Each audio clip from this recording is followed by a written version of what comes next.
Hello everyone, আসসালামু আলাইকুম। আশা করি আপনারা সবাই অনেক ভালো আছেন। আমি তো আরো ভীষণ ভালো আছি, কারণ আজকে আমি রান্না করেছি অনেক মজাদার মজাদার কিছু খাবার, আর সেগুলোই আমি আপনাদের সাথে আজকে শেয়ার করব।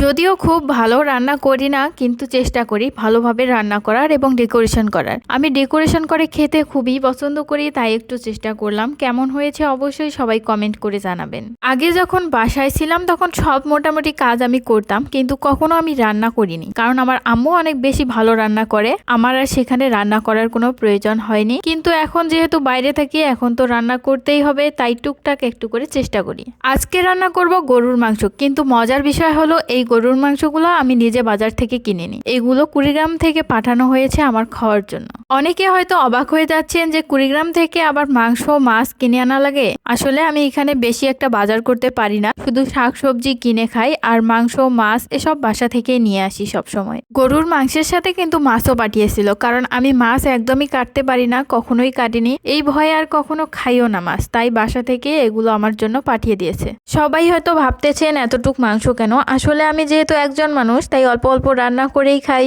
যাই হোক, অনেকে হয়তো অনেকভাবে রান্না করেন, কিন্তু আমি রান্না করতেছি আমার মতো, একদম আমার রেসিপিতেই। অনেকদিন যেহেতু একা একাই বাইরে থাকি, তাই রান্নাটা এখন মোটামুটি একটু ভালোই পারি। আমার কাছে আসলে খুব বেশি মশলাপাতি নেই, তাই যেগুলো ছিল সেগুলো দিয়ে রান্না করতেছি। কেমন হচ্ছে জানি না, লাস্ট পর্যন্ত দেখা যাক স্বাদটা কিরকম হয়। এই তো সব মশলাপাতি দেয়া শেষ, তারপর একটু কষিয়ে নিচ্ছি। কষিয়ে নেওয়ার পর এখানে একটু পানি দিয়ে তারপর সিদ্ধ হওয়ার জন্য কিছুক্ষণ জাল দেব।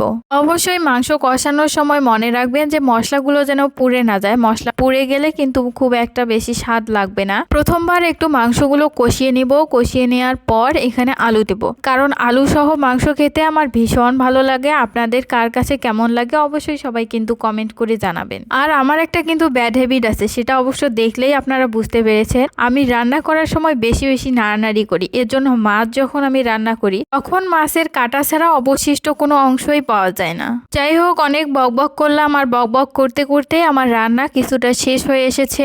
কেমন লাগলো আমার রান্নার রেসিপিটি বলতে কিন্তু ভুলবেন না আপনারা। গরুর মাংস আমার ভীষণ পছন্দের একটা খাবার। আপনারা কারা কারা বিফ লাভার আছেন তারা অবশ্যই কিন্তু কমেন্ট করবেন। তবে রান্নাটা কিন্তু অনেক বেশি মজা হয়েছিল। যেহেতু কেউ রিভিউ দেওয়ার নেই, তাই আমি নিজেই দিচ্ছি, কারণ আমি নিজের ঢোল নিজে পেটাতে অনেক বেশি পছন্দ করি। অন্যকে যদি পেটাতে দেই আর পেটাতে পেটাতে ফাটিয়ে ফেলে, এজন্য নিজের ঢোল সবসময় নিজে পেটাবেন। আর যাই হোক, ফাটবে না। যাই হোক, অনেক কথা বললাম আজকে এ পর্যন্তই। আমার ভিডিওটি যদি আপনাদের কাছে ভালো লাগে তাহলে অবশ্যই লাইক কমেন্ট শেয়ার করে আমার পাশে থাকবেন, আর অবশ্যই আমার পেজটাকে ফলো দিয়ে রাখবেন নতুন নতুন এসব ভিডিও পাওয়ার জন্য। ধন্যবাদ সবাইকে। ভালো থাকবেন, সুস্থ থাকবেন। খোদা হাফেজ।